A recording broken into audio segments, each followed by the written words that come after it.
Shalom Uvracha. Nous continuons avec Masechet Yoma. Et cette semaine, c'est la parashat Acharemot Kedoshim. Dans la Gemara, nous continuons avec cette première Mishnah qui nous enseigne que 7 jours avant Yom Kippour, on séparait le Kohen Gadol de sa famille pour qu'il soit prêt en état de pureté pour officier le jour de Yom Kippour. Dans la Gemara, on pose la question, mais d'où sait-on qu'il faut cette préparation de 7 jours? Et il y a deux opinions. Celle de Rabbi Yochanan, qui le rattache au Yemé Milouim, les jours d'intronisation de Aaron et de ses enfants, qui ont précédé la parashat Shemini, donc à la fin de la parashat Tzav, où pendant 7 jours, c'est Moshe qui a servi comme prêtre pour préparer son frère et ses neveux à devenir le Kohen Gadol et les Kohanim, les prêtres qui allaient servir dans le Mishkan, dans le tabernacle. Et comme à l'époque il y a eu ces 7 jours de préparation avant que le 8e jour ce soit Aaron qui commence à officier comme Kohen Gadol, alors nous dit Rabbi Yochanan, on l'apprend de là, que pour Yom Kippour, puisqu'il y avait dans le verset à la fin de la parashat Tzav, la sot les rapères pour accomplir en vue de l'expiation, un clin d'œil pour Yom Kippour, c'est de là qu'on apprenait qu'il fallait ces 7 jours de préparation. Alors que Resh Lakish, lui, l'apprend d'un autre verset qui se trouve dans la parashat Mishpatim, dans le livre de Shemot, en disant que pendant 6 jours, la nuée est venue se reposer sur le mont Sinaï pour préparer Moshe Rabbeinu à être appelé le 7e jour et recevoir complètement la Torah. Dans la Gemara, nous avons vu la discussion se développer avec des preuves dans un sens ou dans l'autre, avec une braïta, une Mishnah extérieure qui vient dire, on l'apprend justement de ce verset Bezot, celui qu'on trouvera au début de la paracha Acharemot, le 3e verset, où on nous dit c'est avec cela que Aaron viendra dans le Mikdash, dans le sanctuaire. Il ne pourra pas venir n'importe quand, n'importe comment. Bezot, avec cela. Et on nous dira quels sont les animaux qu'il devra amener. Mais la Gemara dit, si c'était simplement pour nous parler des animaux qu'il doit amener, on aurait pu dire basé avec ça, et avec ces animaux-là. Mais si on a dit bazot, avec cette chose-là, c'était pour faire un renvoi à la parashat Tzav dans laquelle on nous avait enseigné ces 7 jours de préparation.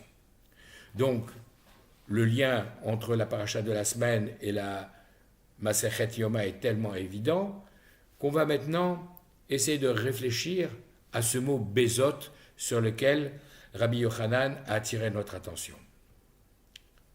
Effectivement, dans la parashat Shavua, Bezot Yavo, puisqu'après on nous décrit les animaux qu'il faudra offrir en sacrifice, on aurait pu directement dire Aaron à Cohen viendra avec ses animaux, ou voici les animaux basés ou Be'ele comme le suggère la Gemara. Pourquoi avoir dit Bazot? En fait, il y a de très nombreuses explications. Par exemple, Zot, Vezot à Torah. Ceci, c'est la Torah.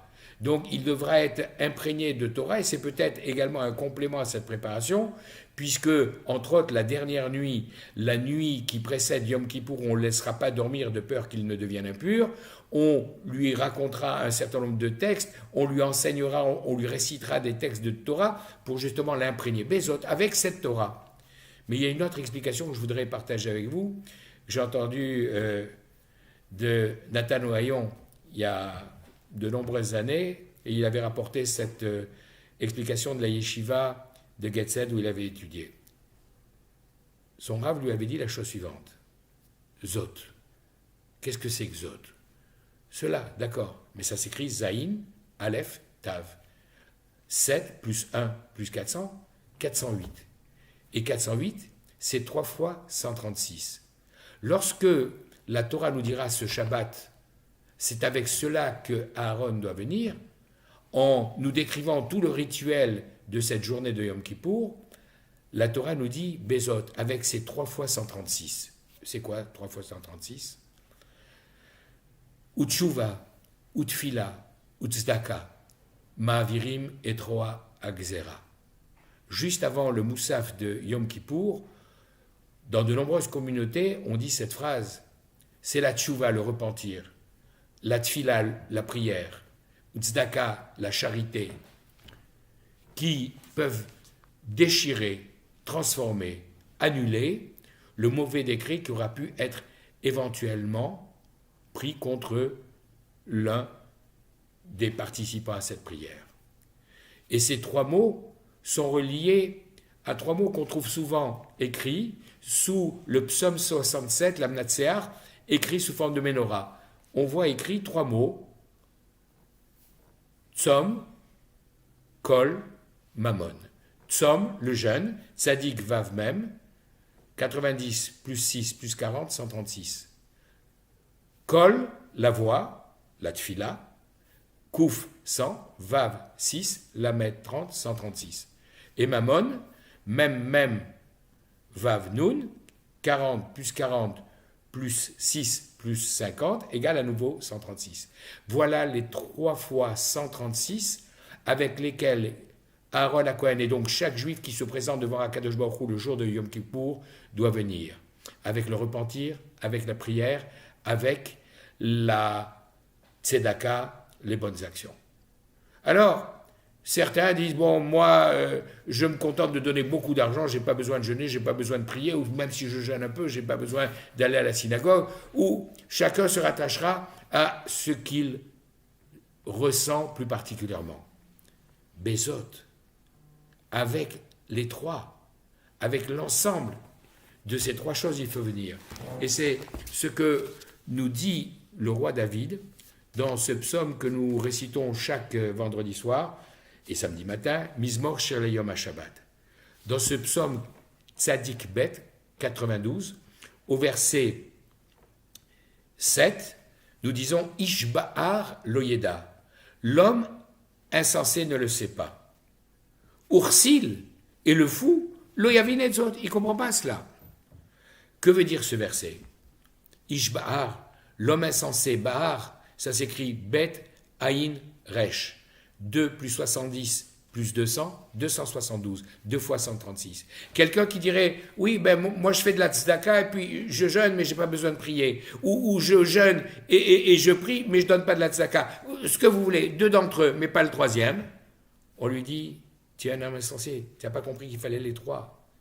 Ou alors celui qui dit, ah non, moi, la prière, le jeûne, c'est pas pour moi, je me contente de donner de la tzedaka, je fais un gros chèque et ça y est, j'ai fait mon kippour. On lui dit, toi, tu es un Ursil, tu es un fou d'agir ainsi. Et Ursil, 6 plus 20 plus 60 plus 10 plus 30, ça fait à peine 126, ça fait même pas le 136. Il te manque, tu crois avoir un solide, quel que soit le nombre de zéros que tu mettras sur ton chèque, tu n'es même pas arrivé au premier stade des 3. Il te faut les 3 pour avoir un trépied solide sur lequel va pouvoir reposer la kapara, le pardon que Akadosh Baruch Hu doit t'accorder si tu es sincère dans ton retour vers lui. Et donc, c'est la raison pour laquelle Ursil lo yavin et Zot, le fou ne comprend pas quoi? Zot, il faut les 3, il faut les 408. Donc voilà. Cette semaine, quand nous allons lire la paracha avec le détail des korbanot, des sacrifices offerts par Aaron HaKohen le jour de Yom Kippour, nous penserons Utshuva, Utfila, Utzdaka, Ma'avirim et Troa Agzera. La Tshuva, le repentir, la prière et la Tzedaka permettent d'annuler le mauvais décret contre nous avec ces 3 mots qui chacun font 136, Kol, Tzom, ou Mammon. Shabbat Shalom, Bracha ve'atzlacha. Kol Tuv.